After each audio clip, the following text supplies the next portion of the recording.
Cinema స్టార్టింగ్లో మనం జేసన్ని చూస్తాం. అతనికి సముద్రం వైపు దట్టమైన మేఘాలు గర్జించడం వినిపిస్తుంది. సిటీలోకి భయంకరమైన తుఫాను రాబోతోందని అర్థం చేసుకుని తను కూడా ఇంటికి వచ్చేస్తాడు. ఇంటికి వచ్చి తన రొటీన్ పనులు చేసుకోవడం మొదలు పెడతాడు. కానీ జేసన్ కూతురు వాళ్ళ ఇంటి ఇంటర్నెట్ కనెక్షన్ సరిగ్గా లేదని గమనిస్తుంది. అతను ఫోన్ తీసి చూసేసరికి తన ఫోన్ సిగ్నల్స్ కూడా పోయాయని అతనికి అర్థమవుతుంది. తుఫాను వల్ల ఇలా జరుగుతోందని, కాసేపట్లో అంతా సెట్ అయిపోతుందని వాళ్ళు అనుకుంటారు. కానీ వాళ్ళు బయటికి వెళ్ళడానికి ట్రై చేసినప్పుడు ఒక వింత విషయం జరుగుతుంది. వాళ్ళ తలుపు అస్సలు తెరుచుకోదు. వేరే తలుపులు తీయడానికి ట్రై చేసినా అవన్నీ కూడా సీల్ అయిపోయాయని తెలుస్తుంది. దాంతో ఆ ఇద్దరు పిల్లలు ఒక్కసారిగా భయపడిపోతారు. జేసన్ వాళ్ళని కంట్రోల్ చేయడానికి ట్రై చేస్తూ కిటికీలు తీయడానికి చూస్తాడు. కానీ అవి కూడా రావు. వాటిని పగలగొట్టడానికి కూడా ట్రై చేస్తాడు. కిటికీ మీద క్రాక్స్ వస్తాయి, కానీ అది పగలదు.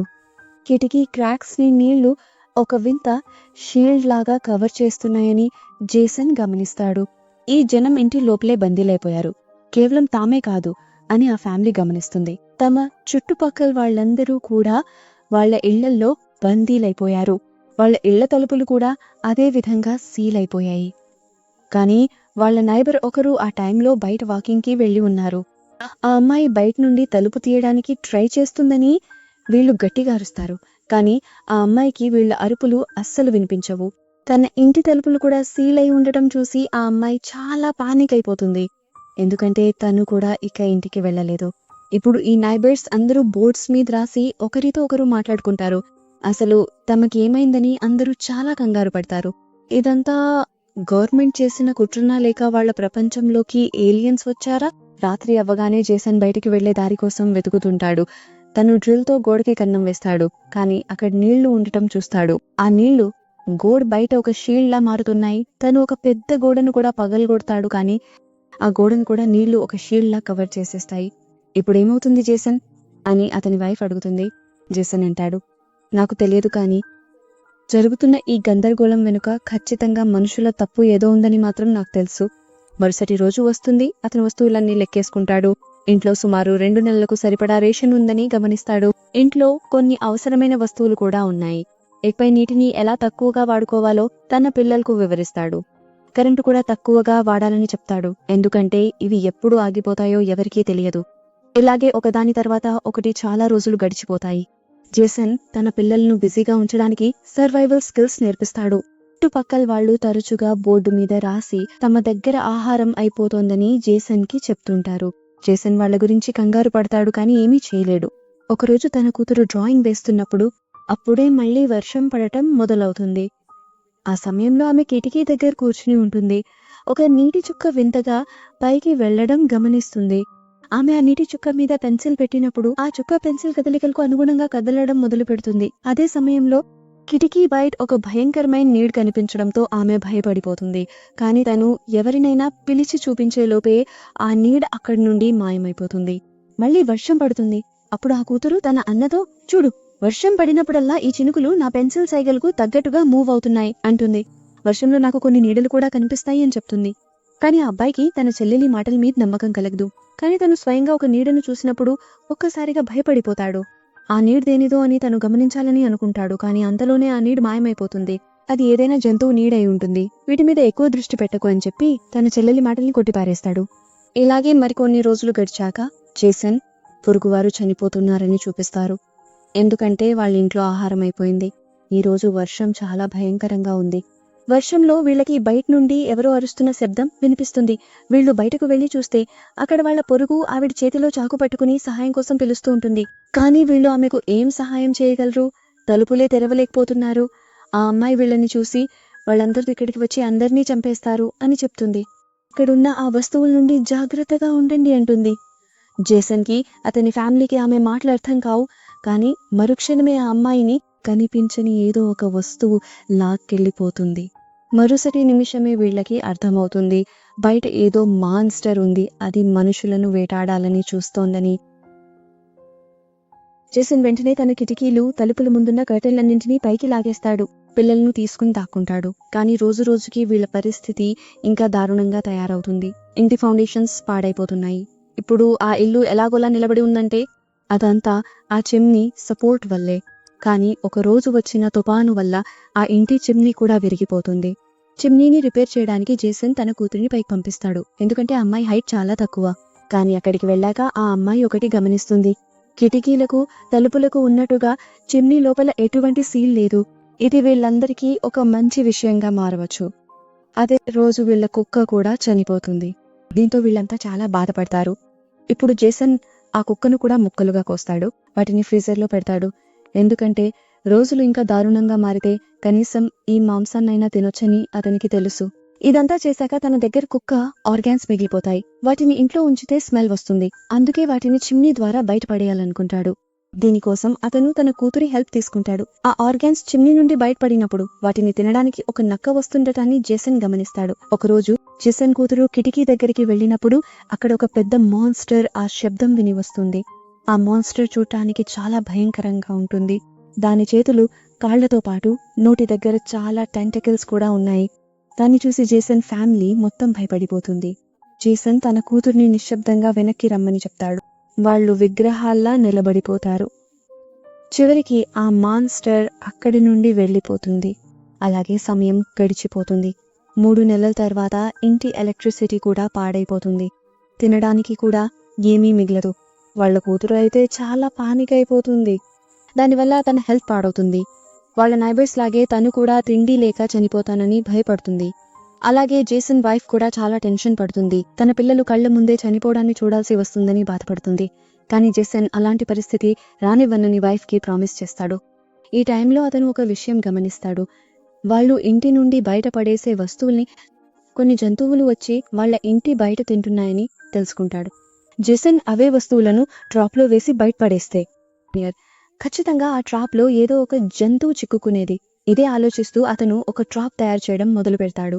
ఇక్కడే మనకు తెలుస్తుంది జేసన్ బేసికల్ గా ఒక ఇంజనీర్ అని. ట్రాప్ లో నక్క చిక్కుకుంటుంది, కానీ దాన్ని చిమ్నీ ద్వారా లోపలికి తీసుకురాలేకపోతాడు. ఎందుకంటే అతను వాడిన బట్ట చాలా పల్చగా ఉంది. అది ఆ నక్క బరువును భరించలేక చినిగిపోయింది. అలా ఆ నక్క తప్పించుకుంటుంది.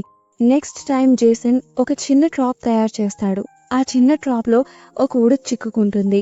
చివరికి చాలా రోజుల తర్వాత వీళ్ళు మంచి ఫుడ్ తింటారు. జేసన్ చాలా హ్యాపీగా ఉన్నాడు. దీనివల్ల అతనికి బ్రతకాలనే కొత్త ఆశ, దారి దొరికాయి.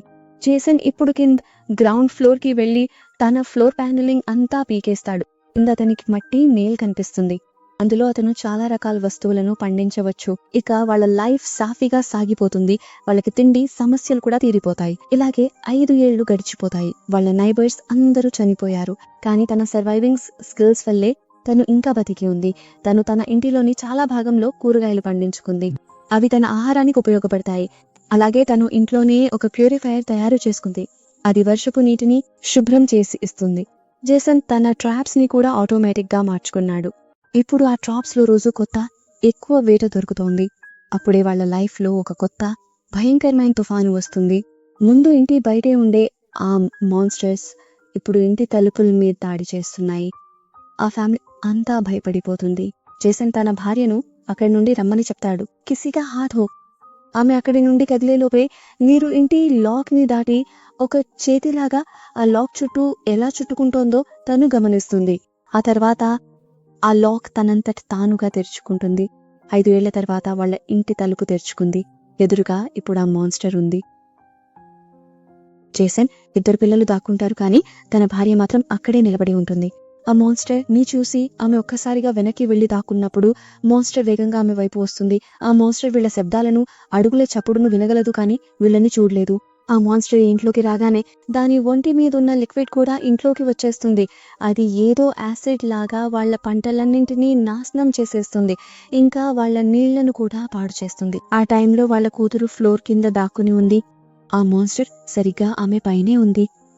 దాని మీద నుండి కారుతున్న యాసిడ్ ఆమె మీద కూడా పడుతుంది. కానీ ఒకటి గమనిస్తుంది. మొక్కలు నీళ్లు పాడైపోయినట్టుగా ఆ లిక్విడ్ వల్ల ఆమె స్కిన్ మాత్రం పాడవలేదు. ఆమె ఆ లిక్విడ్ ని టెస్ట్ చేసినప్పుడు తను యాసిడ్ అనుకున్న ఆ లిక్విడ్ నిజానికి సముద్రపు నీరు అని ఆమెకు అర్థమవుతుంది. బయట నుండి తన తోటి మాన్స్టర్ల అరుపులు వినిపించడంతో అది భీమ్ ఇంటిని వదిలేసి వెళ్ళిపోతుంది. అదే మంచి ఛాన్స్ అనుకుని జేసన్ కొడుకు వెంటనే ఆ ఇంటి నుండి బయటపడాలని అనుకుంటాడు. ఎందుకంటే అతనికి బందీగా ఉన్న చోటు నుండి తప్పించుకోవడానికి మొదటిసారి అవకాశం దొరికింది. కానీ జేసన్ ఆపుతాడు. ఎందుకంటే బయట ఇంకా చాలా మాన్స్టర్స్ ఉన్నాయి. కొన్ని సెకండ్లకే ఆ తలుపు మళ్ళీ సీల్ అయిపోతుంది. జేసన్ భార్య చాలా టెన్షన్ పడుతుంది. ఎందుకంటే ఇప్పుడు వాళ్ళ దగ్గర తినడానికి ఏమీ లేదు. కానీ అదృష్టవశాత్తు అదే రోజు ఆ ట్రాప్ లో ఒక ఫెరల్ చిక్కుకుపోతుంది. ఆ ట్రాప్ దాన్ని ఇంటి లోపలికి తీసుకురాగానే జేసన్ కూతురు దాన్ని బయటకు తీయడానికి వెళ్తుంది. కానీ ఆ ఫెరల్ వెంటనే తనని కరిచేస్తుంది. అవి ఇంట్లో తిరుగుతాయి. కూతురు చాలా జబ్బు పడుతుంది. ఆఖరి మంచి నీటిని కూడా తన కూతురికే ఇచ్చేస్తారు. కానీ ఇప్పుడు జేసన్ కూతురు బ్రతకాలంటే మెడిసిన్స్ కూడా అవసరం. అప్పుడు జేసన్ కి ఇంకో ప్లాన్ గుర్తొస్తుంది. అతనికి ఒక విషయం గుర్తొస్తుంది. సిటీలోని స్యూయర్స్ అన్ని ఒకదానికొకటి కనెక్ట్ అయి ఉంటాయని. అతను తన భార్యతో స్యూయర్ లోపలికి వెళ్ళమని చెప్తాడు. ఆ స్యూయర్ ద్వారా పక్కింటి డాక్టర్ గారి ఇంటికి వెళ్ళొచ్చని, అక్కడ మెడిసిన్స్ దొరికే ఛాన్స్ ఉందని చెప్తాడు. ఇక జేసన్ భార్య మెల్లగా పక్కింటికి చేరుకుంటుంది. అక్కడ పరిస్థితి చాలా దారుణంగా ఉండటం గమనిస్తుంది. ఫైనల్ గా ఆమెకు అక్కడ కొన్ని మెడిసిన్స్ దొరుకుతాయి. కానీ ఆమె అక్కడి నుండి బయలుదేరే లోపే ఆ ఇంట్లోకి మాన్స్టర్స్ వచ్చేస్తాయి. జేసన్ భార్య చాలా భయపడిపోయి దాక్కుంటూ మళ్ళీ స్యూయర్ లోపలికి వచ్చేస్తుంది. వెంటనే తన ఇంటి వైపు పరిగెడుతుంది. అప్పుడు జేసన్ ఒక బట్టతో తనని తన వైపు లాగడం మొదలు పెడతాడు. కానీ అప్పటికే మాన్స్టర్స్ వచ్చేస్తాయి. అవి జేసన్ ఇంటి లోపలికి కూడా దూరిపోయేలా ఉన్నాయి. జేసన్ తెలివిగా వేగంగా గోడ్ పగలగొట్టి ఆ శిథిలాలన్నీ సీవర్ మీద వేస్తాడు. దాంతో ఆ మాన్స్టర్స్ లోపలే చిక్కుకుపోతాయి. జేసన్ కూతురికి మెడిసిన్ దొరికింది. తన ఆరోగ్యం కూడా కొంచెం మెరుగైంది. కానీ ఇప్పుడు ఇంటి పరిస్థితి చాలా దారుణంగా తయారైంది. అప్పుడు జేసన్ కొడుకు డాడ్ అని పిలుస్తాడు. ఇక ఇలా దాక్కుని ఉండలేం. మనం ఇక్కడ ఏళ్ల తరబడి బ్రతకగలమా? లేదు కదా. బయటకు వెళ్లి ఆ మాన్స్టర్స్ తో పోరాడటమే మంచిది. ఈ రోజు జేసన్ కి తన కొడుకు మాట కరెక్ట్ అనిపిస్తుంది. జేసన్ భార్యకు కూడా అలాగే అనిపించి వీళ్లంతా పోరాటానికి సిద్ధమవుతారు. ఒక రోజు కురిసిన వర్షం వల్ల సీవర్ లో నీళ్లు నిండిపోతాయి. బయట నీటి ప్రెజర్ కూడా ఎక్కువై కిటికీలు పగిలిపోయాయి. నీటి ప్రవాహంతో పాటు చాలా మాన్స్టర్స్ లోపలికొచ్చాయి. వీళ్లంతా ఎదుతూ ప్రాణాలు కాపాడుకోవాలని చూస్తుంటే జేసన్ తన దగ్గరకు వస్తున్న ఒక మాన్స్టర్ ని పెద్ద ఆయుధంతో చంపాలనుకున్నాడు. కానీ ఆ ప్రయత్నంలో విఫలమయ్యాడు. జేసన్ భార్య కష్టపడి మాన్స్టర్ నుండి తప్పించుకుని వీళ్ల దగ్గరకు వచ్చింది. జేసన్ అందరినీ అటక మీదకు వెళ్లమని చెప్పి కొడుకుకి ట్రాప్ సెట్ చేసే పని అప్పగిస్తాడు. దీనివల్ల వీళ్ళు ఆ మాన్స్టర్ ని తమ ట్రాప్ లో బంధించగలరు. కొడుకుకి ఈ పని చేయడం చాలా కష్టమైంది. నీళ్లలో చాలా సేపు ఊపిరి బిగబట్టాల్సి వచ్చింది. కానీ తను ఏ మాత్రం వెనకడుగు వేయలేదు. చివరి నిమిషంలో తను ఫ్యామిలీ దగ్గరకు అటకపైకి వస్తుండగా ఆ మాన్స్టర్ తన వెంటే వచ్చింది. కానీ జెస్ వెంటనే తన కొడుకుని వెనక్కి లాగింది. తన చేతిలో పట్టుకున్న ఆ వింత ఆయుధంతో ఆమె ఆ మాన్స్టర్ పైన అటాక్ చేసింది. ఆ వెపన్ తన కార్ కి అటాచ్ అయి ఉంది. అది యాక్టివేట్ అవ్వగానే కార్ కదలడం మొదలైంది.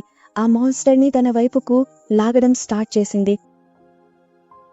ఏ వస్తువునైనా లేదా మాన్స్టర్నైనా బయటకు తీసుకెళ్లేలా ఆ కార్ డిజైన్ చేయబడింది. కానీ ఎదురుగా గోడ్ ఉండటంతో కార్ మాటిమాటికి ఆ గోడ్నే గుద్దుకుంటోంది. వాళ్ల ఇల్లు ముందే చాలా వీక్ గా ఉంది. ఫౌండేషన్స్ కూడా కదిలిపోయి ఉన్నాయి. కానీ ఈసారి ఆ విషయం వీళ్ళకి ప్లస్ పాయింట్ అవుతుంది. ఫౌండేషన్ మళ్ళీ కదిలినప్పుడు నీళ్లన్నీ ఫౌండేషన్ లోపలికి వెళ్లడం మొదలవుతుంది. ఎక్కడైతే వీళ్ళు ఆ నీళ్లలో చనిపోవాల్సి ఉందో వీళ్ళకి ప్రాణం దొరుకుతుంది. ఇప్పుడు వీళ్ళు కిందకు వచ్చి ఫ్రంట్ డోర్ నుండి బయటకు వెళ్ళడానికి ట్రై చేస్తారు. కానీ ఆ మాన్స్టర్ మళ్ళీ ఫ్రంట్ డోర్ క్లోజ్ చేసినట్టు కనిపిస్తుంది. జాసన్ కి కోపం వచ్చి తను డ్రాప్ చేసిన మాన్స్టర్ దగ్గరికి వెళ్తాడు. నువ్వు ఈ తలుపు తీయకపోతే నిన్ను నిజంగానే నరికేస్తాను అని బెదిరిస్తూ అంటాడు. కానీ ఆ మాన్స్టర్ కి అతని మాటలు అర్థం కాలేదు. జాసన్ కోపంతో దాన్ని చంపబోతుంటే అతని కూతురు ఆపి ఇలా అంది, డాడ్, మీరు తప్పు చేస్తున్నారు. మీరు దాన్ని చంపేస్తే ఈ తలుపు ఎప్పటికీ తెరుచుకోదు. దీన్ని వదిలేయండి. జాసన్ తన కూతురు మాట విని దాన్ని వదిలేస్తాడు. ఆ మాన్స్టర్ తలుపులు తీస్తుంది.